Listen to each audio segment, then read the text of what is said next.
I think everyone hopefully can remind themselves of that when they hear that imposter voice in their head telling them that they're probably not right for this or they can't do it. That ultimately it's something that we all feel, Yeah. regardless of what our title might be or our perceived power. So in the system or in the company. So I think that's the biggest thing I try to remind people of.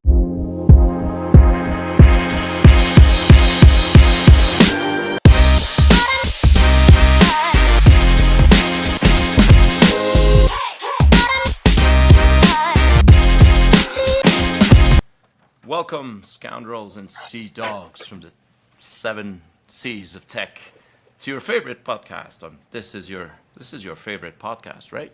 Well, I hope it is, because today I have the ultimate pleasure of receiving one, Jason Gallaugher, VP of Engineering at Vidyard, and apparently not related to Liam or Noel Gallagher, to my dismay, because people who know me know that I'm a fan of '90s Britpop, especially Oasis, and I'll even maintain that they were musically superior to the Beatles. But that's a hard debate, right? Uh, We can get but into that. yeah, we can get into that. Um, so I'll just introduce Jason briefly, to set the table, and then I'll let him share some gossip about himself. Right? He knows the drill. So Jason here has spent the last 20 years in tech, which makes us both veterans of the trade. Now, I graduated from Queen's University with a degree in computer engineering. Am I right? I saw the ring, the Yeah. pinky ring. Yeah, and I used to have one, lost it. I lost all my rings actually. I'm pretty much ringless these days. Um, and his journey has taken him across. Yeah, he's seen everything.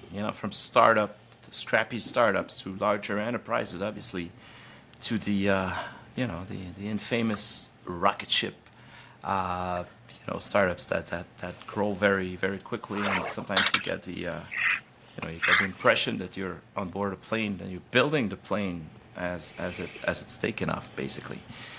So his curiosity and energy has pushed him into various roles. Started off as a developer, and then naturally graduated towards management, basically, and working with people, because the human equation of thing is something that is of keen interest to Jason.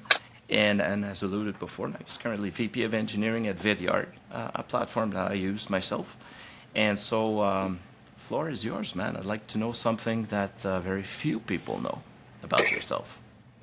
Yeah, there's a few different ones. I mean, the people that are close to me know about my passion for sports and different types of sports. But little known fact, I was a high school football player. Pretty good one actually back in the day. Although those that went to high school with me, if they're watching this podcast, may have some arguments based on their fuzzy recollections of that time a long time ago. But yeah, if it doesn't come out of my persona, I've got some other sporting backgrounds to me. Are we talking about fuzzy recollections because of the tackles that you were distributing, Ooh, or? no comment. I many decades ago, I might have been fast enough to outrun some people, but yeah, no one I don't think plays that sport without having some stories around that. But I remember most of what happened, and I mean, there's a reason I've concentrated on soccer. I think in the last few decades after that. But ironically, the worst concussion I had, I'm actually having beers with the friend of mine that was the other person in the collision was playing soccer in university. So yeah, ironically, it wasn't football that caused any any neurological Any of those issues. concussions?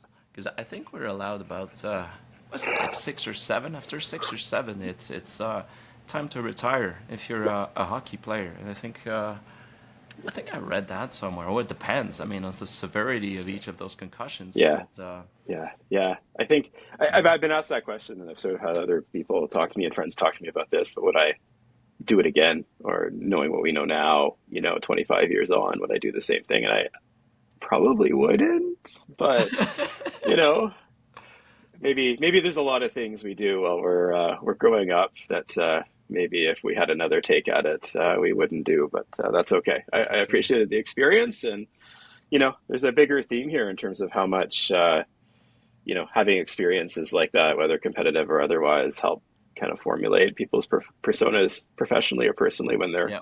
more grown adults. But yeah, I don't regret it one way or Good. another. Good. No regrets, man. No regrets. And well, I was about to say, speaking of regrets, because it's a story that's mostly in the rearview mirror now. But you've worked at Blackberry, and Mm, that brought back souvenirs, man. Because I was, when I pivoted from tech to sales, and that's going to it's going to sound like I'm ancient. I'm ancient indeed, but you know, we salespeople were given Blackberries, and it was suddenly mm, it was like amazing, to be able to just get your well, initially amazing to be able to browse your emails wherever you were, because basically emails was the only thing you could do with that. mhm, Um, mhm.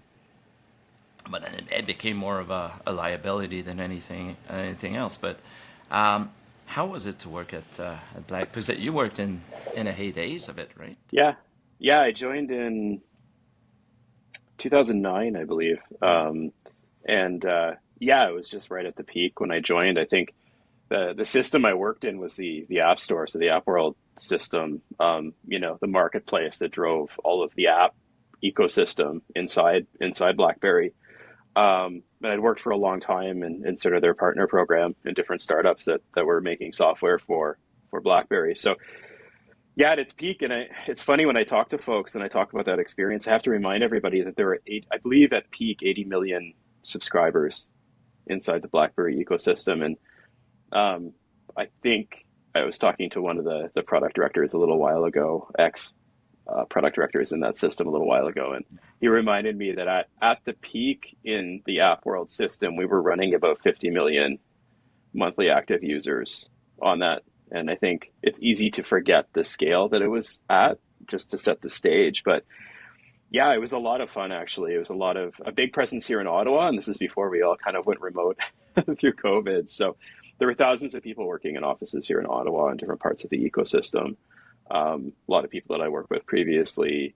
But as far as the challenges of I just remember it being incredibly challenging as far as dealing with the scale, keeping pace with the updates to the operating systems, because we went from the traditional Blackberries, and then they introduced Playbook.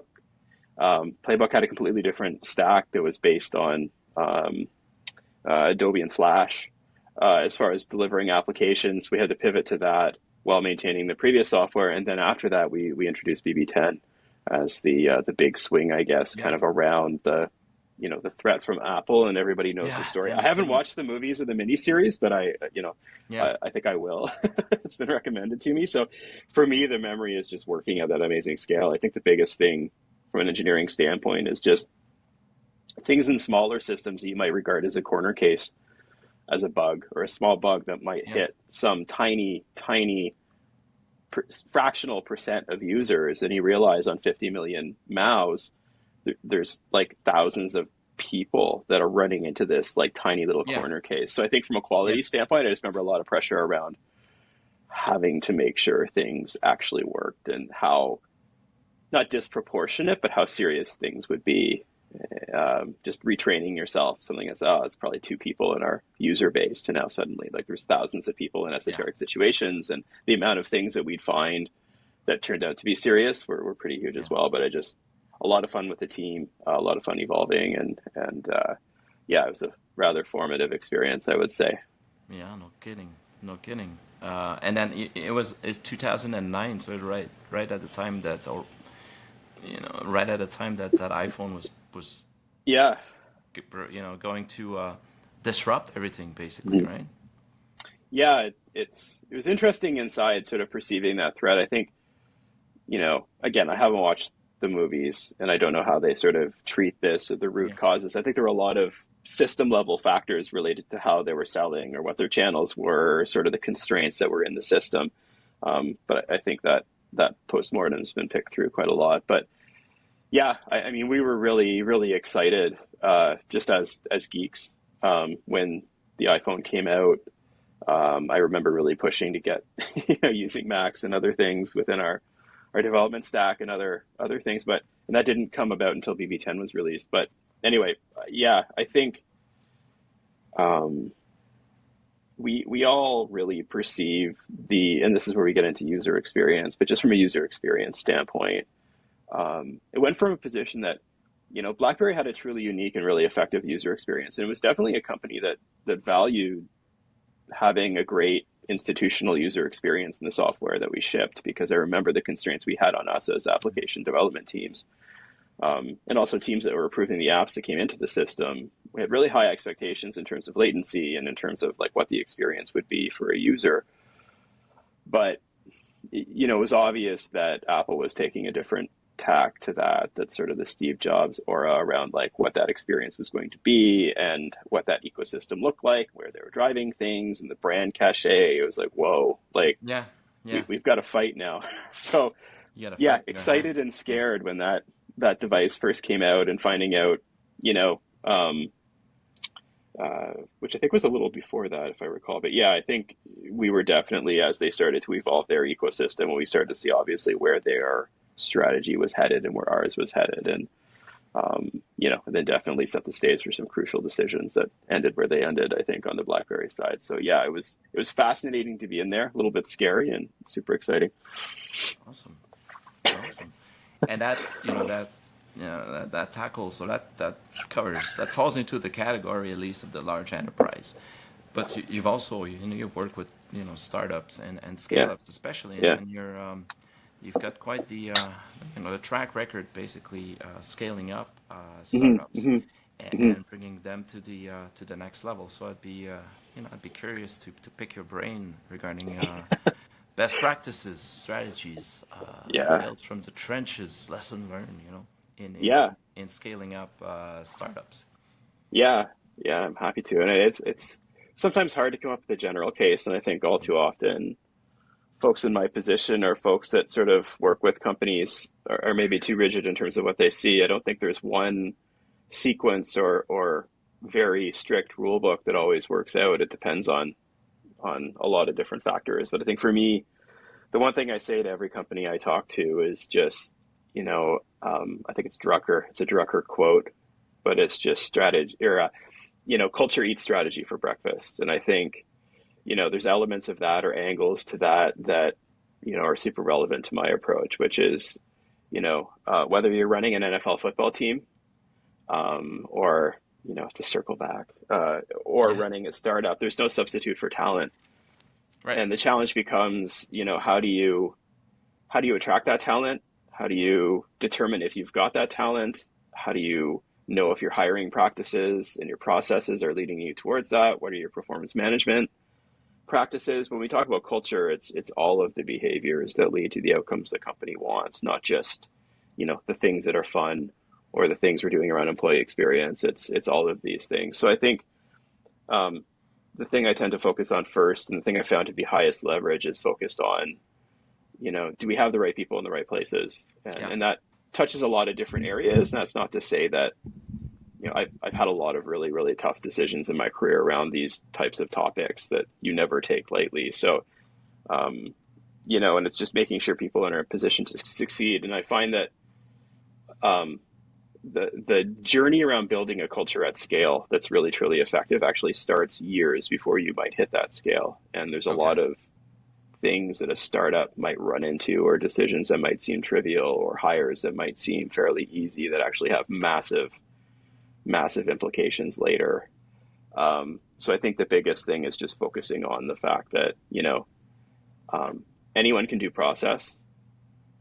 We can talk about agility and a lot of these things that are just Yeah, table stakes. You have to work that way, or it's just not effective. But I think, oftentimes folks can lose track of the human systems, and ultimately they're the ones that drive most of the results and most of the decisions you have to make later on scale. So yeah, that's the biggest thing. And I spent plenty of years myself focused on process or focused on systems. I am an engineer. I like to focus Yeah, on those yeah, things. They're for sure. they're linear, they're deterministic. I can get my head around them. I can optimize them. I can talk about the results, but ultimately, the biggest thing that startups have to do is really focus on the people side and make sure that, both they've got the right people, but that those people are keeping pace as the company evolves, because founders have to Gotcha. evolve and the rest of the company does too. And often, sometimes that's not perceived the way it should be.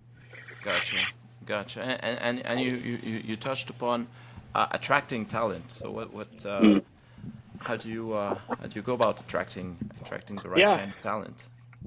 Yeah. Well, some of it is there's a few different angles to this, right? Which is like Yeah. if you're meta, you keep your hiring bar really high and you throw money at people. And not to be too dismissive of there's really smart people working there and really effective Yeah. structures and cultures. When you're a startup, you don't necessarily have that luxury of just being able to throw money at a problem. You're in a constrained environment. So, I think number one, though, you have to be aware of where you need to be in the market. I think that,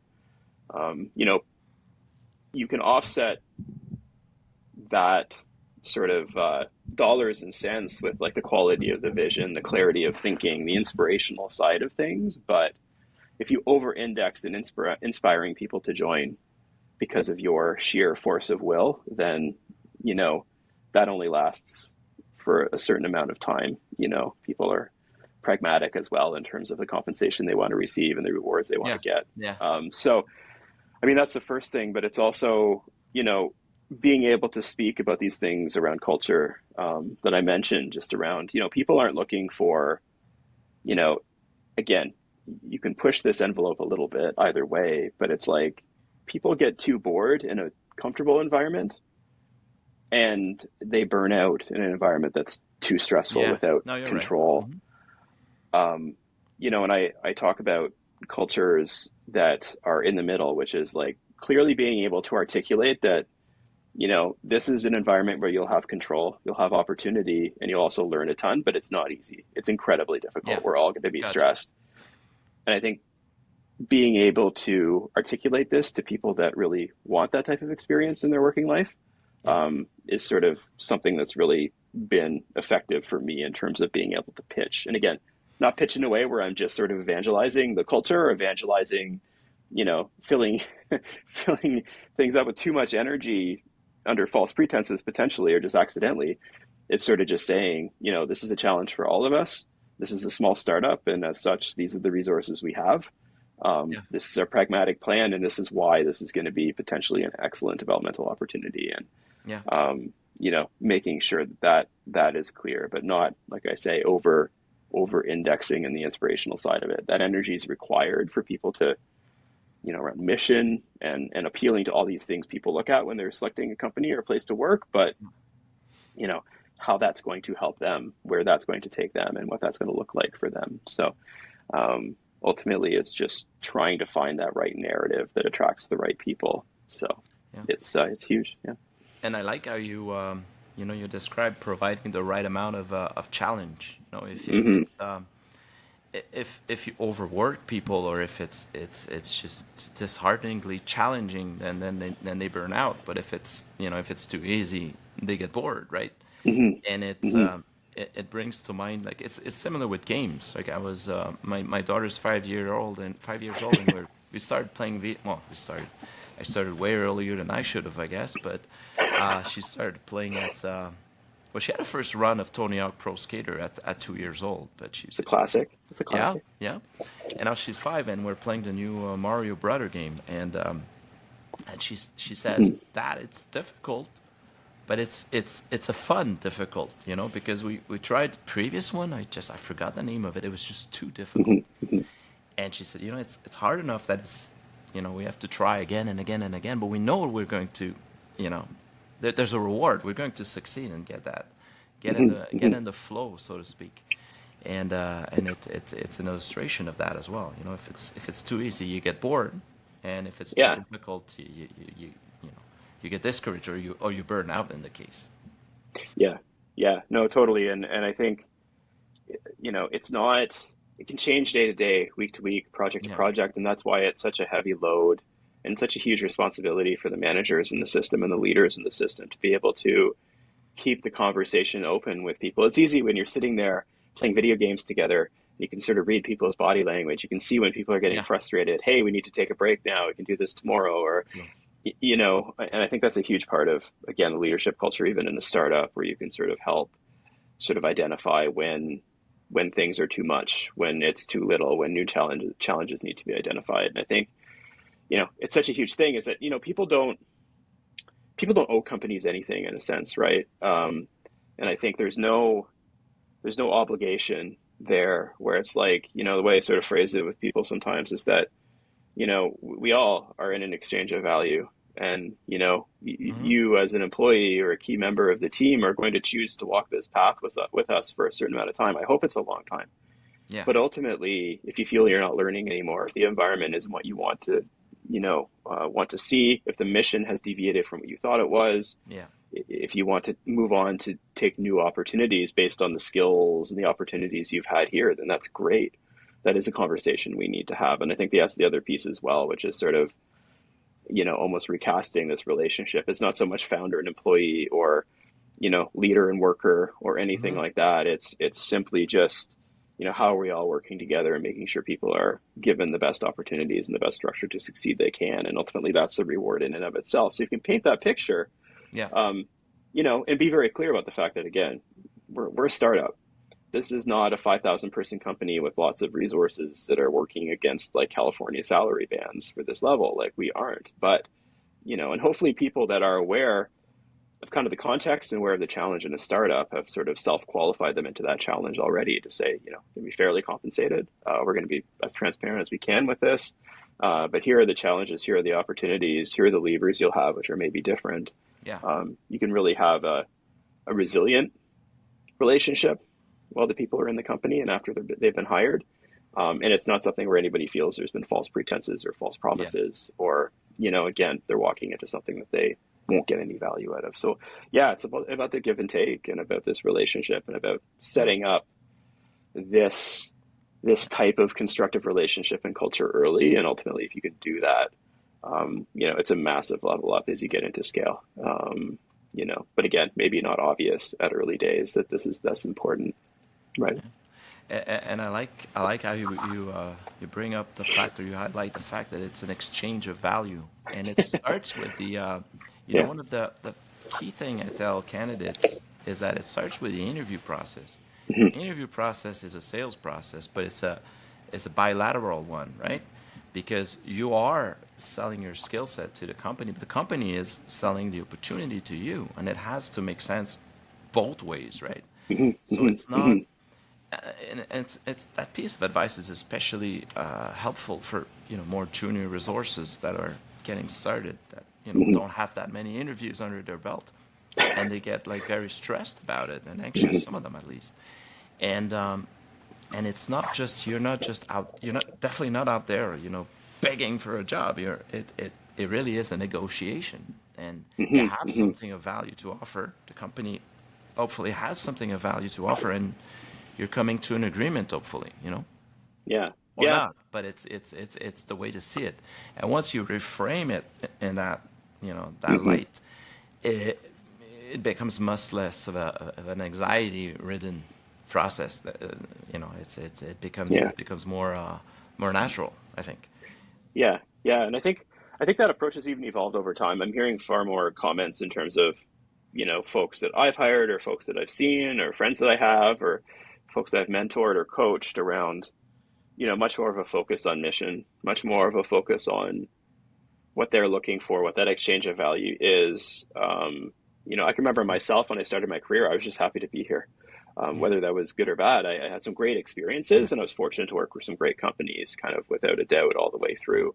But you know, I think it's trying to make sure that imposter voice or that little voice in your brain that's sort of saying, I'm not sure if I belong here. I'm not sure about this conversation. I sense a power differential in this. I'm talking to a founder. I'm talking to someone like me, you know, Jason or whoever.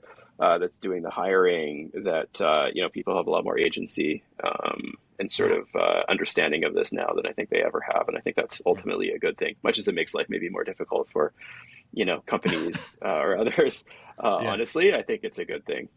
So Yeah. yeah, Same here. And I have a I have a story to tell about that, and an anecdote, so to speak, is when I graduated in computer engineering around the same time as you did, a prominent, I won't name them, but a prominent video game studio from France was getting established in Montreal, hmm and it had always been my dream to work for in video games, and it was the very first interview I went to was for that studio, and they still had that French way of doing interviews, which at the time was very different than say a North American one.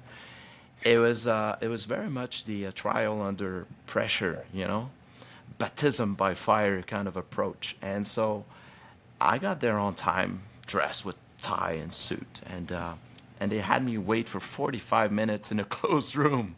It's like an interrogation, right? In a closed room, and I remember there was nothing in the room but a Steermaster wheel, but no screen, no game, no nothing. And then this guy comes in, right? And he's got a sheet, a reef of paper, And he goes like, "This is your resume." I'm like, "Yeah." And throws it on the table. It's garbage. It's not it's not worth anything. With a strong French accent, it sounded more like, "This is your resume." It sounds nothing. It's garbage. And what can you do for us? And then he sat and he looked at me like this. And I came out of there like an hour after, and I was like, I don't want to work, man. If that's what the work environment is like, dude, I don't know what I'm going to do. I don't want to work. And I was yeah, for a few days I was flabbergasted, and I realized that it's not, that's not a way to do things, obviously. yeah, And they eventually, that company sort of tweaked their process to a point where it became something else than that. yeah, yeah, Because I took it personally, and I was young and naive, and I took it personally. But it was the same process for everyone. I had a close friend yeah, of mine. He went to the same interview essentially. And he's still working there, like 20 years, some down the line. But he had the same treatment. That was the same thing, yeah, and yeah, that was not an exchange of value. That was not a fair negotiation. That was more like an interrogation. On yeah, no yeah, and good cop, bad cop, just the bad cop.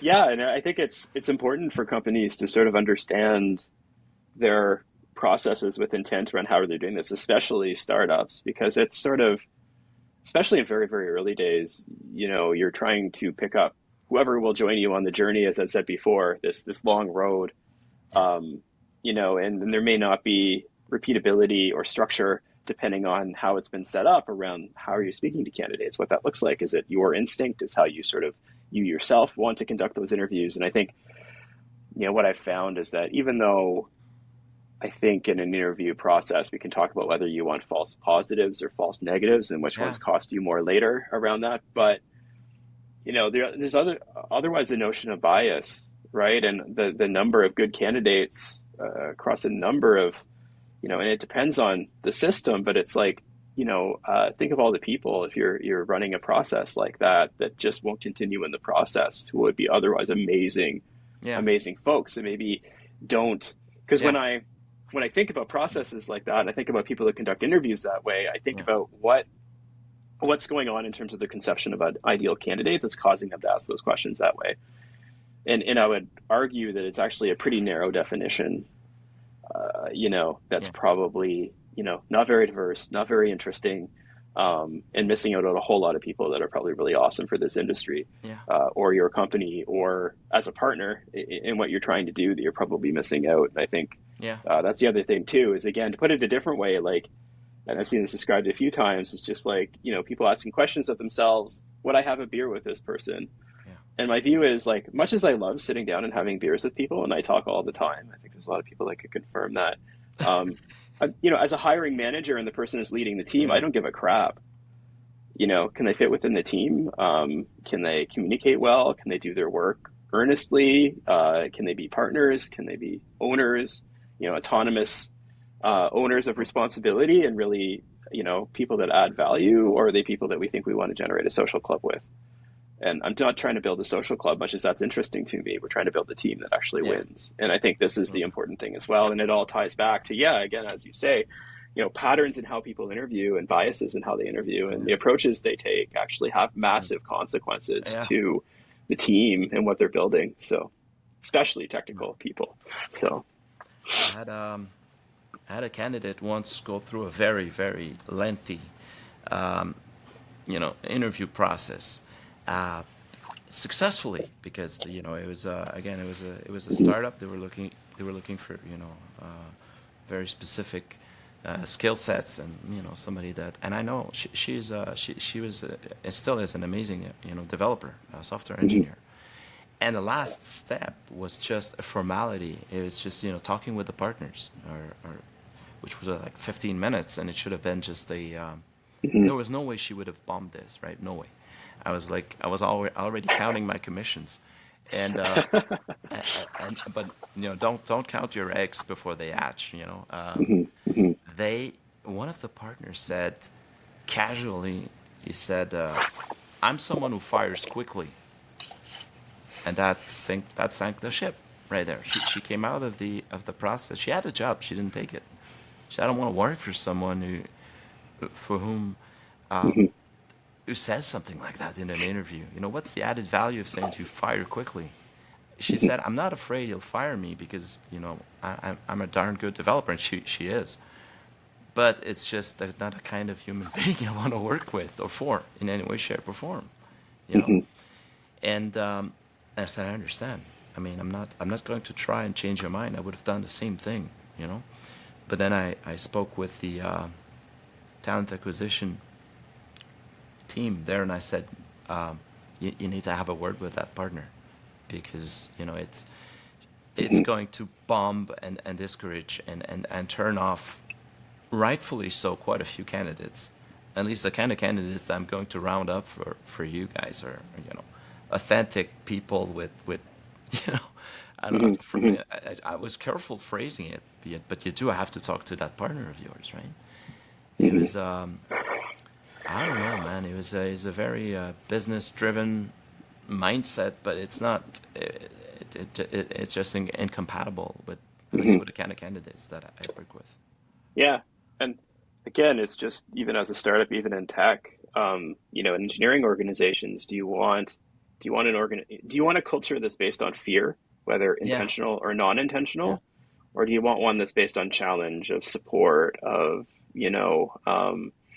all these other dynamics that are so much more positive, but equally, in my view, and I've seen, this has been the track record, is that these approaches generally build more resilient organizations and burn people out less, because, it's hard enough as it is without having that notion of sort of arbitrary fear and unpredictability and lack of control on top of it, which just makes it impossible to succeed without taking a big emotional toll. So I could see why that's a fairly reasonable, heuristic to use, I think, as far as a candidate looking at a culture. But I mean, and some companies, especially in consulting, especially in larger consulting orgs and other industries, certainly have touted their cultures like this. I think, and again, it could be argued those people learn a lot as well, but I think there's a cost to those things as well. So again, absolutely. And my other big word I use a lot is the word intent.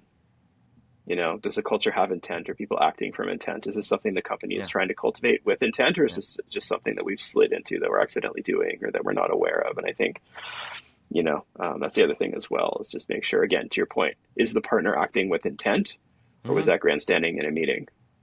It had a real consequence if it wasn't with intent. And if that was, and if it was with intent, and that is how the culture is conducted in the company and how leaders are expected to operate, then that offered a data point, I think, for your candidate to self-select out of that process. So 100%, these dynamics exist everywhere, and it's important that everyone's aware of them.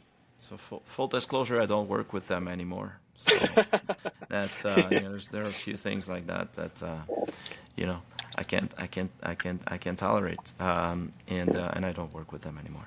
Seems like it was not an accident. It was pretty much done with intent. And so be it, right? It's too Yeah. bad because the product was great and the culture seemed great, but when you dig a little deeper and you find that one of the partners is a bit of that mindset, and it Yeah. spoils Yeah. everything, right? Yeah, and there's a middle ground too, right? Like, it's not to say that the cultures I've built or the environments that I lead are easy to work in or comfortable to work in, and it's just trying to understand, again, back to development and challenge. If your environments are described as easy and comfortable, um, that's not necessarily good No. either, depending again on the intent Yeah. and what people actually mean by that. But Mm. it's okay to have a challenging environment. It's just, do you have the Yeah. support structures around that to be empathetic to people and help them develop and encourage them and give them positive reinforcement through that? Then Yeah. again, ruling through fear. So I think that's the important qualifier as well. The challenge is good. Discomfort is how you learn. Yeah. It's just True. a question of what True. that means around it Yeah. and, how it serves kind of a greater goal. So, Absolutely. And you mentioned something I'd be remiss not to dig a little deeper into is comparing false positive to false negatives in hiring. mhm, And mhm. false positive being hiring the wrong person, false negative is being failing to hire the right one. Which one is the most expensive of the two, and why, in your opinion? Yeah. Well, broadly speaking, false positives, Yeah, because then, yeah, the cost to the culture of ultimately having yeah, to move on from somebody or forcing them down, forcing them into an onboarding process or trying to force them to fit in an environment where, it should have been established through the interview and the context and yeah, reflection around those interviews that person, while capable and super smart for various reasons, wasn't a good fit to succeed. But again, it touches in a lot of subjective elements around, the word fit. Back to what I said, fit does not mean you'd go for a beer with them. I mean, maybe you could. I mean, I love to, yeah. Who knows? hang out with people, and, I have a lot of friends that I've worked with over the years, but that's Yeah, not the point. There is a broader fit, but it's being clear about what that actually means. And I think that's why it's so crucial to have such a good partnership with your recruiting teams and the folks you're working with, whether partners, internal or otherwise, yeah, to make sure that, both you're being very intentional about the patterns you're looking for, the people you're trying to bring in. You're being intentional around the diversity of the candidate base in terms of challenging yourselves in the company to look at different patterns, different types of people that you may not have thought of on first glance, and then having some really great feedback process around this. How are we doing? Who are we seeing? What's working? What's not working? And then overall, trying to level up your interviewing processes and your technical hiring yeah, and iterating on it over time rather than getting stuck in one sort of set of habits or unintentional habits that people might have. So, yeah, the cost is huge if you have a false positive, but I think the key is being intentional in how you react to that dynamic and not being, well, to be blunt, lazy about how you're assessing fit. yeah, Because ultimately there's bigger, more strategic consequences to that, is that you will not have as good a team, and you will hire for the wrong values if yeah. you continue to do that. So yeah, it's absolutely critical. Awesome, awesome. And you've mentioned working with external service providers, and Yeah, yeah, I'll be was it like tooting my own whistle for a while? I do happen to be one of them, but do you have any advice as to perhaps to fellow hiring managers or mhm, founders in a position to hire, um, how to select one or more than one, and how yeah, best to keep them? I did a video about that a couple of years ago, like how to care for your headhunter or something like that. But yeah, I'd be curious yeah, to hear your take on it. How do you select one and keep one for the long haul? Keep one, yeah. delivering good results. Yeah, like any relationship, is trust. Ultimately, that's what is the thing that determines longevity, results, resilience. And within that, it's finding the right partner. There's a lot of different, marketplaces, firms, Yeah, people. individual headhunters, different types of folks, different areas of strength around focus and other things like that are super crucial around trying to understand what that, again, fit looks like, but with intent. So to me, it's sort of like understanding very clearly as a company and a hiring manager, who are you trying to target as far as Yeah. like the candidates you're trying to target? Where are they? What is your price point? Yeah. What technical skills do you need? What does that look like? Because again, depending on, whether it's like headhunting for a leader or looking to augment with staff, like there's a large range of different permutations Yeah. of what can actually work for you. So, and then from there and back to trust, it's just, assessing how you would work with that person. Do they have experience in the company you are, the things that you would look for? Can you trust them or their Yeah. assessment practices Yeah. to, be very consistent with what you'd looked at, and can you frankly challenge each other? So Yeah. yeah, it's just really important to be clear and reflect on what you need and try to build some trust, and ultimately that just serves everybody well. True. And one of the things that a good headhunter will do is save you time in the long haul. Obviously, that's the whole point. So their screening process, I very much, position my own screening process as the first step of the interview. And some Mm-hmm. clients will still initially, new clients will insist on having their own like first screening one after mine, but very quickly realize that they're being redundant, right? Especially Yeah. since, I share the notes of my screening, so as for the candidate experience, it's not they don't Yeah. have to repeat themselves. I'm very clear with candidates, Yeah. I'm going to share my notes, and you won't have to repeat yourself. But very quickly, a good headhunter will be that first interview in the Mm-hmm. whatever Mm-hmm. 5 interview process, right? Yeah. There's no reason it shouldn't be, and I try to be from a personal perspective. I try to be onboarded as much as possible with Mm-hmm. within the client's team. Whatever software they use to track candidates, if I can get access to it, put my Mm-hmm. notes in it, like really become part of the team. And with some of the companies I worked with, I was part of their like weekly hiring meetings, and whether that be like remote or in person for for the Mm-hmm. Montreal based one. Mm-hmm. And it's incredibly rewarding from a headhunter perspective, because you feel like you're part of building something. I work exclusively with startups, and then one of the key benefits to working with startup, or key perks, is that you feel like you're building something. Yeah. You're Yeah. part of the team, Yeah. and that's something that I find incredibly rewarding. I'm by no means never wanted to position myself like someone who just forwards resumes, and hope Yeah. that something will stick. Yeah. And Yeah. and once you build that trust, I found you, as a headhunter, you kind of have that exclusivity, not because you ask for it, not because it's one of the Mm-hmm. clauses Mm-hmm. of the contract, but because you have it de facto. Because you're I have Mm-hmm. many Mm-hmm. clients tell me, had many clients tell me, like, we only work with you, and that's not because it's, you didn't ask for it, but it's Yeah. the results Yeah. are there, and Yeah. I'm clear what I can deliver. I'll deliver very specific profiles, and if Yeah. you need 20 developers for next week, I'm not, maybe I'll find you like a couple of ones that you'll keep for the long haul, but I'm Yeah. not a Yeah. volume kind of guy. But if you need someone very specific, Yeah. for ideally for the long haul, yeah, yeah, I'll Yeah. be there. Yeah. And I work in sort of not as a not a, I'm not a headhunter. I'm a technical leader, but it's funny, helping companies work in the middle and helping sort of, yeah, advise them on these sorts of strategies, right? Which is just as a startup, you have so many gaps.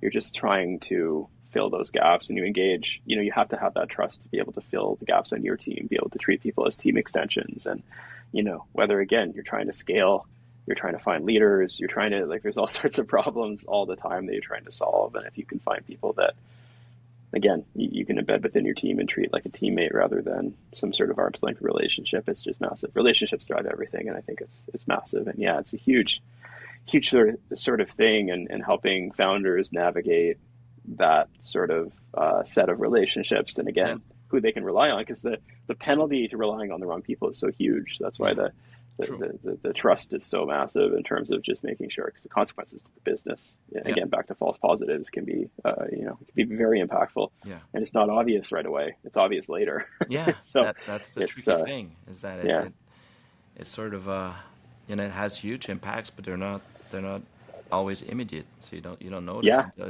it's kind of too late. Yeah, 100%. Yeah. True. Awesome. I think we've covered quite a bit of ground. I don't know if you have any parting words of wisdom that you'd like to share with the the audience of the Captain's Cabin. Yeah, I think everyone just has to be gentle with themselves. These things are really, really tough. I think people have to be able to feel comfortable advocating for themselves, but ultimately, whether people are executives or they're just starting out or they're new founders or they're repeat founders or, everyone is on the same journey as far as some days not really knowing what they're doing or what they're doing next, or unsure of how they're going to approach the next challenge. So I think everyone hopefully can remind themselves of that when they hear that imposter voice in their head telling them that they're probably not right for this or they can't do it, that ultimately it's something that we all feel, regardless of what our title might be or our perceived power, so in the system or in the company. So I think that's the biggest thing I try to remind people of, that we're sort of all in this together as vulnerable humans, and sometimes it's great to remind ourselves of that as we're in these conversations and in these situations that we're trying to solve these problems. So that's my big takeaway, I think. I agree, man. If each of us looks deep enough, deep down inside, we're all going to find some of that imposter syndrome, unless we're completely delusional. But if we're being honest with ourselves, there's each one of us, no matter our high in the hierarchy or the management or whatever, we get more than a touch of that if we get into if we do some introspection. So totally. Wise words to share, my friend. And it was delightful to have you. Delightful. And say hi to Liam and Noel. And please tell them Oasis reunion before it's too late. I mean, Liam has never sang so good. I mean, he's got his voice back. And Noel is Noel. I mean, he's good, but he needs a front man. High flying birds, whatever.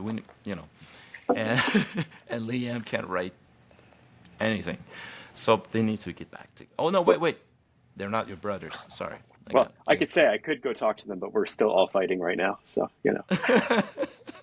All right, sounds good. Thank you, sir. Thank you very much. Cheers.